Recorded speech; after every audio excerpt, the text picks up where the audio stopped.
মুস্তাগফিরিন ফাগফির আল্লাহ। তোমরা কি কেউ আছো অন্যায় করেছো, নাফরমানি করেছো, আমি আল্লাহর কাছে ক্ষমা চাইবা, আমি আল্লাহ পাক তোমাদের গুনাহগুলো ক্ষমা করে দেব।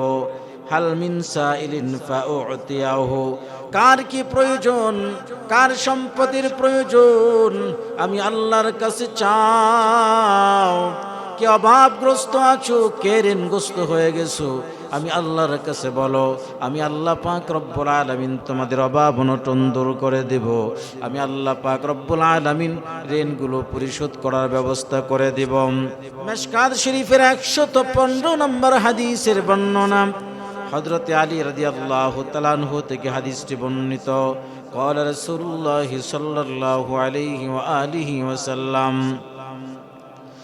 إذا كانت ليلة النصف من شعبان فقوموا ليلها وصوموا يومها।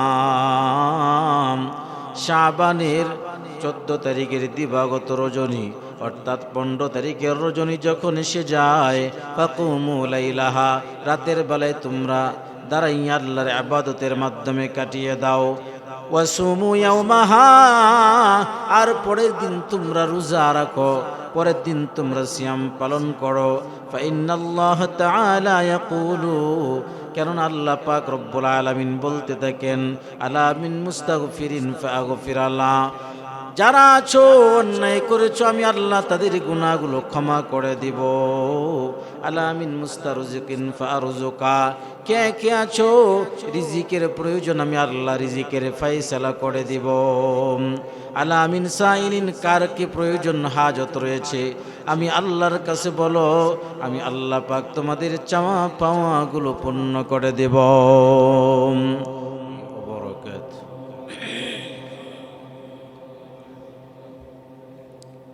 আল্লাহ তাআলার অশেষ রহমতে আপনারা সবাই কেমন আছেন?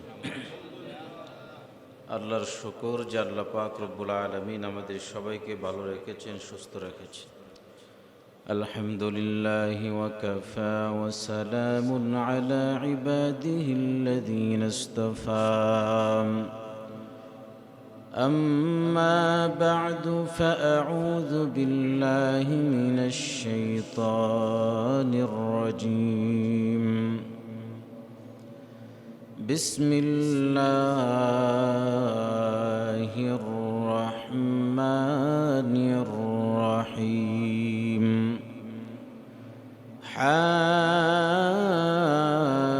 حاميم والكتاب المبين. إنا أنزلناه في ليلة مباركة إنا كنا منذرين فيها يفرق كل أمر حكيم أمرا من عندنا إنا كنا مرسلين. وقال النبي صلى الله تعالى عليه وسلم إذا كانت ليلة النصف من شعبان فقوموا ليلها وصوموا يومها، أو كما قال عليه الصلاة والسلام. صدق الله مولانا العظيم وصدق رسوله النبي الكريم، ونحن على ذلك لمن الشاهدين والشاكرين والذاكرين، والحمد لله رب العالمين. بلغ العلا بكماله كشف الدجى بجماله حسنت جميع خصاله صلوا عليه وآله অবস্থিত মুহতারাম মুআজ্জাজ হযরত মুসল্লিয়ান কিরাম দিগার হযরত মুরব্বিয়ান আযম শুরুতেই আল্লাহ তাবারক ওয়া তাআলার মহান দরবারে অসংখ্য অগণিত শুকর আদায় করি যে মহান আল্লাহ পাক আমাদেরকে অত্যন্ত দয়া করে মায়া করে অনুগ্রহ করে ভালোবেসে প্রতি জুমার নেই পবিত্র শাবানের চাঁদের লাইলাতুন নিসফি মিন শাবানকে সামনে রেখে আল্লাহ পাক রব্বুল আলামিন জুমার সালাত আদায় করার লক্ষ্যে মসজিদে আসার তৌফিক দান করেছেন, আসতে পেরেছি।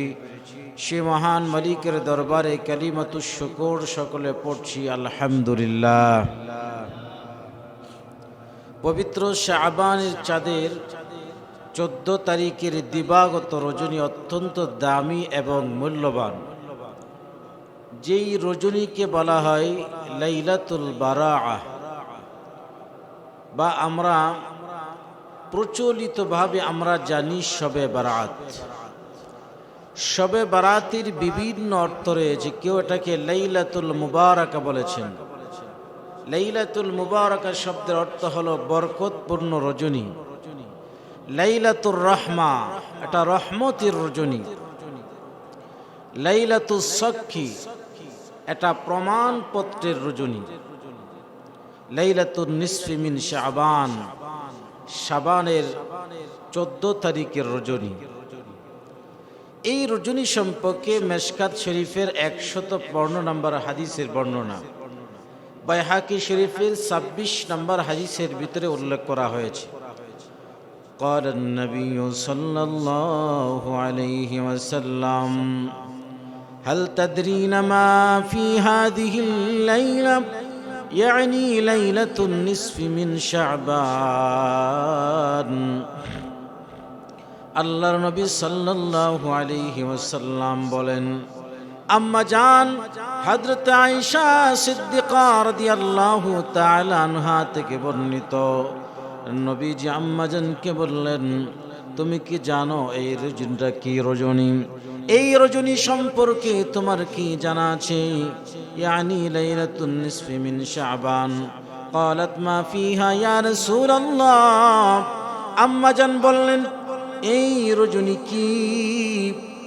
নবীজি সাল্লাল্লাহু আলাইহি ওয়াসাল্লাম বলেন, ফাকাল আইয়ুকতাবা কুল্লু মাউলুদিন মিন বানি আদম ফি হাদিহিস সানাম ওয়া ফিহা আইয়ুকতাবা কুল্লু হালিকিম মিন বানি আদম ফি হাদিহিস সানা।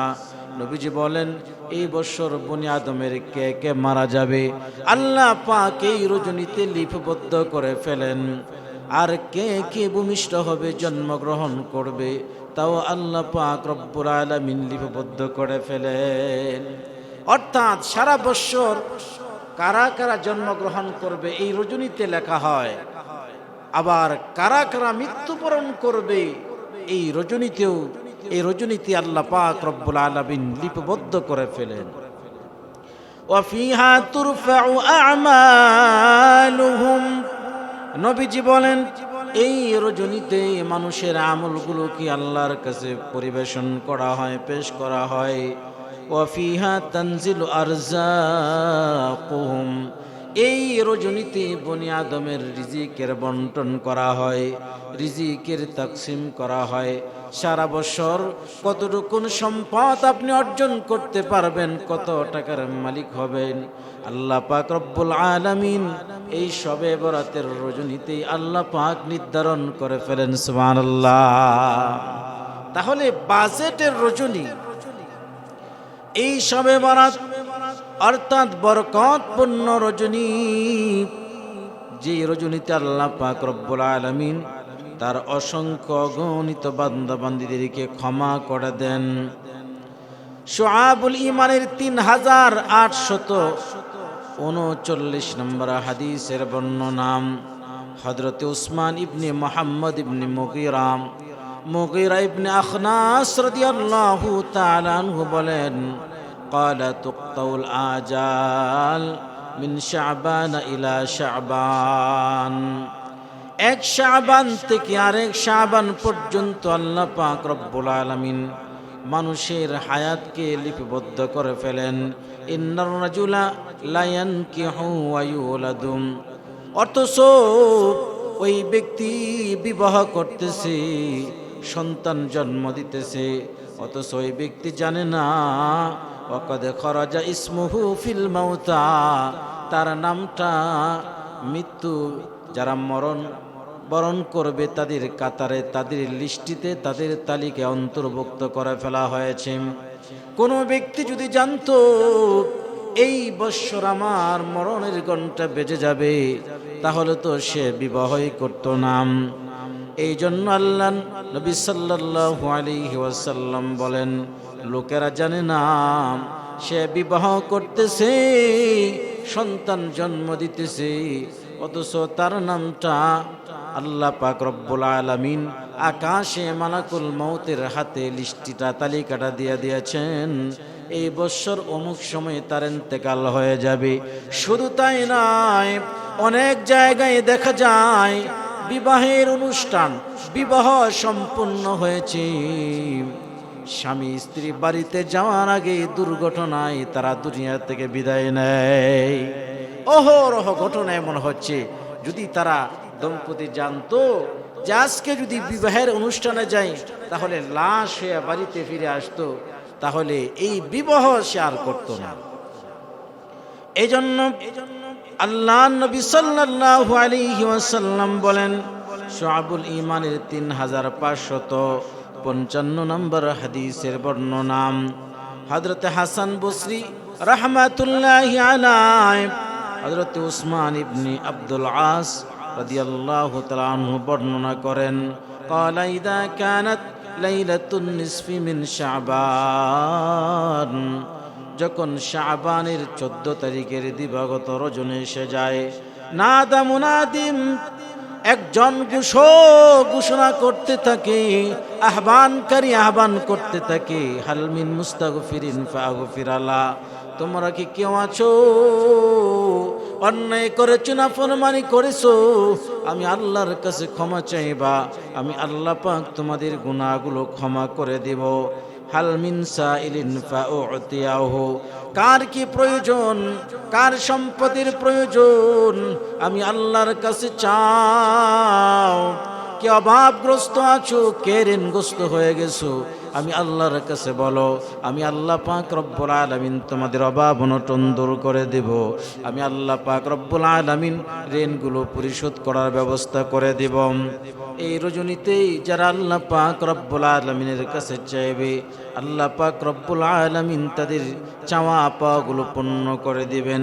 সূরা দুখানের 4 নম্বর আয়াতে আল্লাহ পাক রব্বুল আলামিন বলেন, ফিহা ইফরাকু কুল্লু আমরিন হাকিম, আল্লাহ পাক রব্বুল আলামিন গুরুত্বপূর্ণ বিষয়গুলোকে এই রজনীতে ফয়সালা করেন। গুরুত্বপূর্ণ যে সমস্ত বিষয়াদি রয়েছে আল্লাহ পাক এই লাইলাতুন নিসফি মিন শাবান, শাবানের 14 তারিখের দিবাগত রজনীতে আল্লাহ পাক সব লিপিবদ্ধ করে ফেলেন। মিশকাত শরীফের 115 নম্বর হাদিসের বর্ণনা, হযরত আলী রাদিয়াল্লাহু তাআলা আনহু থেকে হাদিসটি বর্ণিত, ক্বালা রাসূলুল্লাহ সাল্লাল্লাহু আলাইহি ওয়া আলিহি ওয়াসাল্লাম, ইযা কানাত লাইলাতুন নিসফি মিন শাবান ফাকুমু লাইলাহা ওয়া সুমু ইয়াওমাহা,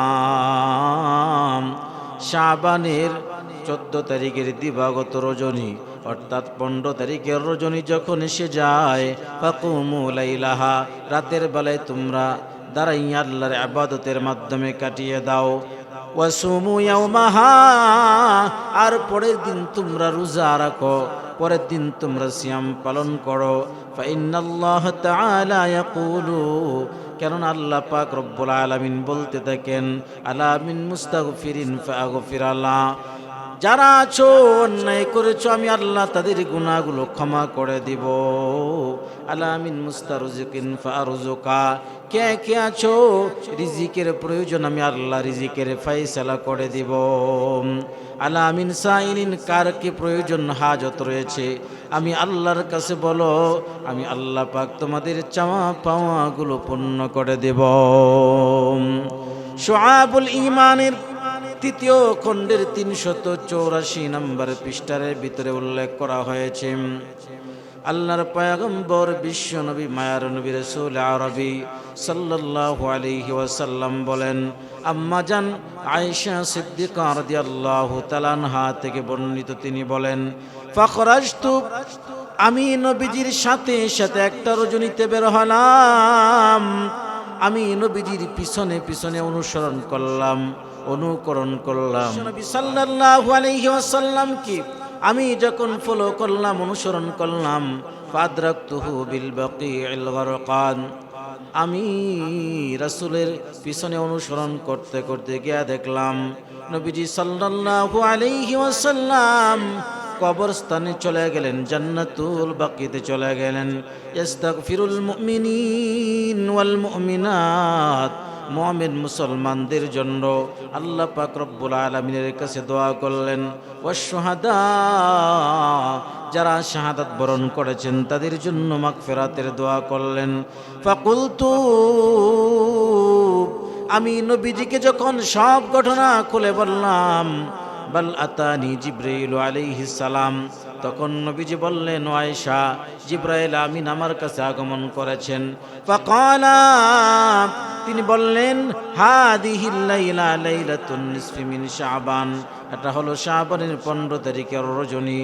ওয়ালিল্লাহি ফিহা উতাকাউ মিনান নার, এই রজনীতে আল্লাহ পাক রব্বুল আলামিন অসংখ্য অগণিত কয়েদি জাহান্নামের অপরাধীদেরকে আল্লাহ পাক রব্বুল আলামিন ক্ষমা করে দেন। নবীজি একবার আম্মা জান আয়েশা সিদ্দিকার হুজরায় রাতের বেলায় ঢুকলেন, কতক্ষণ অবস্থান করলেন, জামা খুললেন, আবার কতক্ষণ পরে শোয়া থেকে উঠলেন, জামা পরিধান করলেন, কোথাও যেন চলে গেলেন। আম্মা জান মনে মনে ভাবলেন, হয়তো নবীজি অন্য কোন স্ত্রী ঘরে চলে গেলেন, এই জন্য নবীজির পিছনে পিছনে তিনি রওনা হয়ে গেলেন। কিন্তু লক্ষ্য করে দেখি আল্লাহর পয়গম্বর জান্নাতুল বাকিতে গিয়া মুমিন মুমিনাতের জন্য, যারা শাহাদাত বরণ করেছেন তাদের জন্য আল্লাহর কাছে কান্নাকাটি করলেন। নবীজি আল্লাহর দরবারে হযরতে খাদিজাতুল কুবরার জন্য কাঁদেন আর ডাক দিয়া বলেন, আল্লাহ, কিয়ামতের মাঠ যখন কায়েম হয়ে যাবে, যখন কেউ কাউকে চিনবে না, সন্তান মাকে চিনবে না, মা সন্তানকে চিনবে না, স্বামী স্ত্রীকে চিনবে না, স্ত্রী স্বামীকে চিনবে না, ভাই ভাইকে চিনবে না, বন্ধু বন্ধুকে চিনবে না। আয় আল্লাহ, কঠিন পরিস্থিতিতে যখন সবাই সবাইকে বলে যাবে, ওগো আল্লাহ, আমি যেন আবার খাদিজাকে বলে না যাই। আয় আল্লাহ, আমার খাদিজাকে যেন আমি ভুলে না যাই। কঠিন কিয়ামতের ময়দানে খাদিজার সাথে যেন আমার মুলাকাত হয়ে যায়। নবীজি চোখের পানি ছেড়ে ছেড়ে বুক বাসায়। আম্মা জান বলেন, আমি দৌড়া ঘরের ভিতরে চলে গেলাম, আমি হাঁপাইতেছিলাম। নবীজি আমার পিছনে পিছনে হুজরায় চলে আসলেন। আমার এই হালত দেখে নবীজি আমাকে জিজ্ঞেস করলেন, ও আয়েশা, তুমি কেন হাঁপাচ্ছ? আম্মা জান বলেন, আমি মনে করেছিলাম আপনি কোনো অন্য স্ত্রীর ঘরে কি চলে গেলেন কি নাম, এই জন্য আপনার পিছনে পিছনে আমি অনুসরণ করলাম। তখন নবীজি বললেন, ওরে আয়েশা, আমি কি ইনসাফ প্রতিষ্ঠিত করার জন্য সেই বুঝি বেইনসাফি করব? তোমাদের কারো উপরে বুঝি আমি নবী জুলুম করব নাকি? আম্মা জান বললেন, আমার সন্দেহ হয়েছিল, এই জন্য আমি বলে ফেললাম। এবার নবীজি বললেন, ও আয়েশা, জানো না কি এটা কি রজনী? এটা হলো লাইলাতুল বারা, বরকতপূর্ণ রজনী। এই রজনীতে আল্লাহ পাক রব্বুল আলামিন তার মুমিন মুত্তাকি বান্দা বান্দীদেরকে ক্ষমা করে দেন, তাদের প্রার্থনাগুলো কবুল করেন। ইয়া আয়েশা তাজিনিনা লি ফি কিয়ামি হাদিহিল লাইলা, তুমি কি আমাকে অনুমতি দিবা এই রাতটা আমি ইবাদতের মাধ্যমে কাটিয়ে দিতে চাই। স্বয়ং রাহমাতুল লিল আলামিন স্ত্রীর কাছে অনুমতি চাইতেছে, যেহেতু এটা নফল ইবাদত, এজন্য নবীজি স্ত্রীর কাছে ইবাদতের জন্য অনুমতি চাচ্ছে। তার মানে হলো এই হাদিস থেকে বোঝা যায়, স্বামী যদি নফল কোনো ইবাদত করতে চায়, স্ত্রী যদি নফল কোনো ইবাদত করতে চায়, তাহলে স্বামীর জরুরত লাগবে, অনুমতি লাগবে। কারণ অনেক সময় দেখা যায় স্ত্রী প্রয়োজন হয়, আর দেখা যায় স্বামী তখন ইবাদতে মশগুল, তার জরুরত পূরণ করতে পারে না, বা স্বামীর জরুরত হয়, স্ত্রী ইবাদতের ভিতরে লিপ্ত, জরুরত পূরণ করতে পারে না। এই জন্য অনুমতির প্রয়োজন। নফল ইবাদত করার ক্ষেত্রে অনুমতি নিয়েই নফল ইবাদত করা যাবে। নবীজি এই জন্য আম্মা জানের কাছ থেকে অনুমতি চাইলেন, যে আয়েশা তুমি যদি অনুমতি দাও তাহলে এই রজনীটা আমি ইবাদতের মাধ্যমে কাটিয়ে দিতে চাই। ফাকুলতু নাআম বিআবি ওয়া উম্মি ইয়া রাসূলুল্লাহ, আম্মা জান বললেন আমার মা বাবা আপনার জন্য কুরবানি হোক, অবশ্যই আপনি ইবাদত করবেন। ফাকামা, আম্মা জান বললেন নবীজি এবার দাঁড়ায় গেলেন ইবাদতের জন্য। ফাসাজাদা, অতঃপর নবীজি সিজদায় চলে গেলেন। লাইলান তাবিলান, দীর্ঘ সিজদা, এত লম্বা সিজদায় নবীজি চলে গেলেন। আমার মনে মনে আমি ভাবছিলাম নবীজি হয়তো ইন্তেকাল করেছেন, কোনো নড়াচড়া নাই। মাঝে মাঝে আমি নবীর পায়ের তালুতে হাত দিতাম, চিমটি কাটতাম, নড়াচড়া করতো, তখন বুঝতে পারতাম যে নবীজি জীবিত আছেন। কেমন ধ্যান ও খেলের সাথে নবীজি এই রজনীতে ইবাদত বন্দেগী করতেন। এজন্য এই রজনীটা আমরা ইবাদতের মাধ্যমে কাটিয়ে দেব। বিশেষ করে এই রজনীতে আমরা আল্লাহ পাক রব্বুল আলামিনের কাছে বেশি বেশি দোয়া করব, কোরআন তেলাওয়াত করব। এই হাদিসের মাধ্যমে আমরা নবীজির যে আমলগুলো পাইলাম, এক নাম্বার আমল হলো যখন লাইলাতুন নিসফি মিন শাবান এসে যায়, নবীজি রাতের বেলা ইবাদত করেছেন। 2 নম্বর আমল, নবীজি পরের দিন রোজা রেখেছেন। অনেকে জিজ্ঞেস করে যে শবে বরাতের রোজা কয়টা, জিজ্ঞেস করে না অনেকে। শবে বরাতের রোজা একটাই, শবে বরাতের রোজা একটাই। নফল রোজা আপনি যে যত বেশি রাখতে পারেন কোনো সমস্যা নাই, কারণ যখন রজব শাবান এসে যেত তখন নবীজি বেশি বেশি করে রোজা রাখতেন। আম্মাজান বললেন রজব এবং শাবান মাস আসলে আপনি এত বেশি কেন ইবাদতের মাধ্যমে কাটিয়ে দেন, এত বেশি আপনি কেন রোজা রাখেন? নবীজি বললেন ওরে আয়েশা, যেহেতু এই শাবান মাসের একটা রজনীতে আল্লাহ পাক রব্বুল আলামিন আমার আজাল দুনিয়া থেকে বিদায় নেওয়ার সময়টা লিপিবদ্ধ করে ফেলেন। আমি কবে মারা যাব সময়টা নির্ধারণ করে ফেলেন। আমি চাই আমার মৃত্যুর সময়টা এমন সময় লেখা হোক যেই সময় আমি ইবাদতের মাধ্যমে আল্লাহর কাছে কাটিয়ে দেই, আল্লাহর গ্রহণযোগ্য বান্দাদের অন্তর্ভুক্ত হয়ে যায়। এই জন্য শাবান রজব মাস আসলে আমি বেশি বেশি ইবাদত বন্দেগীতে কাটিয়ে দেই। এই জন্য শাবানের এই লাইলাতুল বারা বরকতপূর্ণ রজনীর 1 নম্বর আমল আমরা পাইলাম, রাতের বেলায় আমরা ইবাদতের মাধ্যমে কাটিয়ে দেব। রাতের বেলায় যে ইবাদত করব, এই ইবাদতগুলো কি কি ইবাদত আমরা করতে পারি? অনেকেই দেখা যায় এই লাইলাতুন নিসফি মিন শাবান এই রজনী নিয়েও 2টা গ্রুপ আছে। এই রজনী নিয়েও এই রজনীকে পর্যন্ত তারা ষড়যন্ত্রের হাত থেকে বাঁচাইতে পারে নাই। এক শ্রেণীর লোক আছে তারা বলে শবে বরাত বলতে কিছুই নাই, শবে বরাত বলতে কিছুই নাই। অথচ নবীজি হাদিসের ভিতরে, হাদিসের অসংখ্য হাদিসের ভিতরে এই শবে বরাত সম্পর্কে, ফাজাইল সম্পর্কে নবীজি বলেছেন। সুতরাং আবার এক শ্রেণীর লোক মনে করে শবে বরাতের নামাজ হলো 12 রাকাত, শবে বরাতের নামাজ 12 রাকাত। এই ধরনের কোনো হাদিস নাই। বেশি বাড়াবাড়িও করা যাবে না, আবার সারাসারিও করা যাবে না। এক শ্রেণীর লোক সারাসারি করে শবে বরাতের ফজিলতকে অস্বীকার করে, আর আরেক শ্রেণীর লোক শবে বরাতের রাত্রে ইবাদতটাকে কঠিন বানায় ফেলা। অমুক সূরা এতবার পড়তে হবে প্রথম রাকাতে, দ্বিতীয় রাকাতে অমুক সূরা এতবার পড়তে হবে, এতবার দুরূদ শরীফ পড়তে হবে, এতবার ইস্তিগফার পড়তে হবে, এমন কোনো বিধিমালা শরীয়তে নাই। এগুলো নিজে নিজে নিজের উপরে কেন চাপায় নেব? শবে বরাতের নামাজ হলো নফল। আপনি নফল 2 রাকাত করে নফল নামাজ নফল নিয়তে পড়তে পারি। জীবনে কত নামাজ আমার ফরজ কাজা হইল। আবার আরেক শ্রেণীর ফেরকাও আছে, তারা বলে যে কাজা নামাজ লাগে না, কাজা নামাজ লাগে না। এটা হলো আরেক ফিতনা। সুতরাং এই ধরনের ফিতনা থেকে আমাদের বেঁচে থাকতে হবে। কাজা নামাজ যেগুলো আমাদের জীবন থেকে ছুটে গেছে, সেই কাজাগুলো আমাদেরকে আদায় করতে হবে। এই শবে বরাতের রজনী আমরা জাগ্রত থাকলাম, আমরা কাজা নামাজগুলো পড়ি। দেখা যায় ফজরের কত জীবনে ফজরের ফরজ নামাজ কাজা করলাম, পড়ি নাই। জোহরের নামাজ পড়ি নাই, আসরের নামাজ পড়ি নাই। আমরা নিয়ত করব জীবনে প্রথম যে জোহরের ফরজ নামাজ আমি তরক করেছি, এর কাজা আদায় করতেছি। আল্লাহু আকবার। আসর হইলে আসর, মাগরিব হইলে মাগরিব, এশা হলে এশা, ফজর হলে ফজর। এভাবে আমরা নিয়তে আমরা সারা রাত আমরা ইবাদত করতে পারবো। 2 নাম্বার, আফদালুদ যিকরি তিলাওয়াতুল কোরআন। সর্বশ্রেষ্ঠ যে জিকির রয়েছে তার ভিতরে কোরআনে কারীম তেলাওয়াত করা। কোরআনে কারীম তেলাওয়াত করতে পারি। আফদালুদ যিকরি লা ইলাহা ইল্লাল্লাহ।